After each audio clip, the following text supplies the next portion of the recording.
Случвало ли ви се да гледате празен лист, търсейки идея, която просто не идва?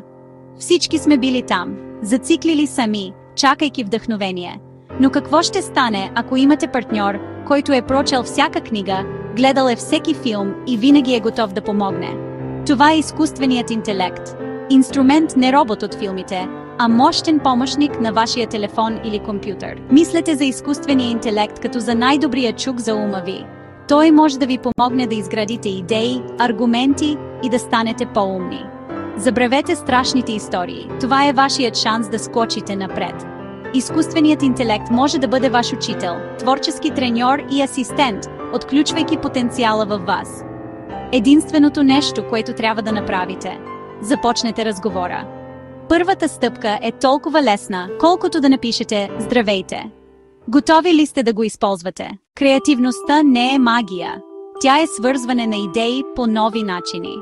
Когато сте зациклили, изкуственият интелект може да разпали въображението ви.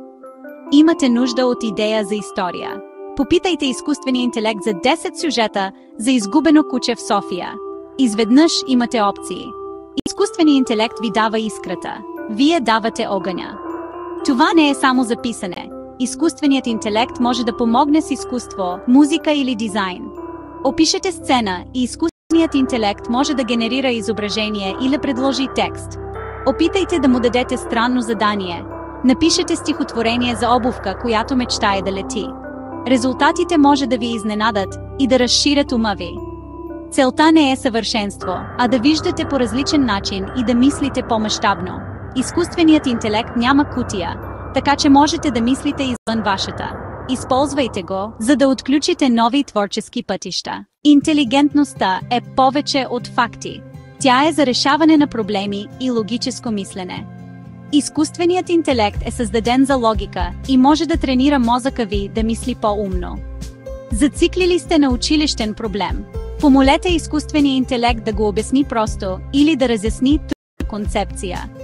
Искате ли да научите нещо ново, като програмиране или китара?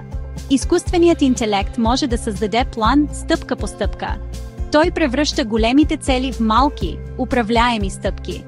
Поставете си цел – спестяване на пари, подобряване на оценките, научаване на умения и помолете изкуствения интелект да ви помогне да планирате. Той може да забележи проблеми, да предложи решения и да ви научи на дисциплина.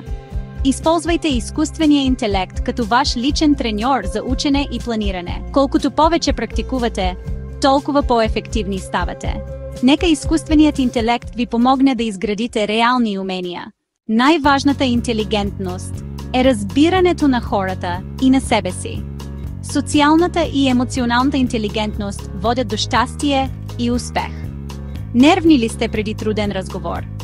Изкуственият интелект, за да разиграете ролеви игри и да практикувате какво да кажете.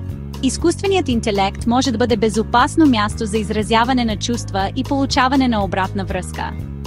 Запишете емоциите си, след това помолете изкуствения интелект да ви помогне да ги разберете. Той може да преформулира чувствата ви, давайки ви дистанция и яснота. Опитайте да опишете силна емоция на изкуствения интелект и вижте как той я отразява обратно. Това ви помага да управлявате емоциите си и да опознаете себе си по-добре. Вътрешния си свят. Един разговор наведнъж. И така. Ето го най-важното. Изкуственият интелектник или ваш враг. Това е най-мощният инструмент за ума ви, точно във вашите ръце. Великите мислители са използвали най-добрите инструменти на своето време.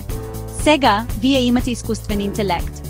Не се страхувайте от него, изследвайте го, задавайте въпроси и се учете от него. Използването на изкуствен интелект интелигентно показва истинска интелигентност.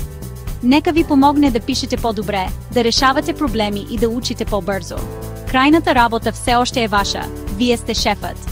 Млади хора на България, вие имате технология, за която крале биха могли само да мечтаят.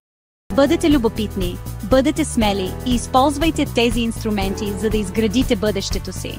Бъдещето не е нещо, което ви се случва, то е нещо, което вие създавате. Отидете и го изградете.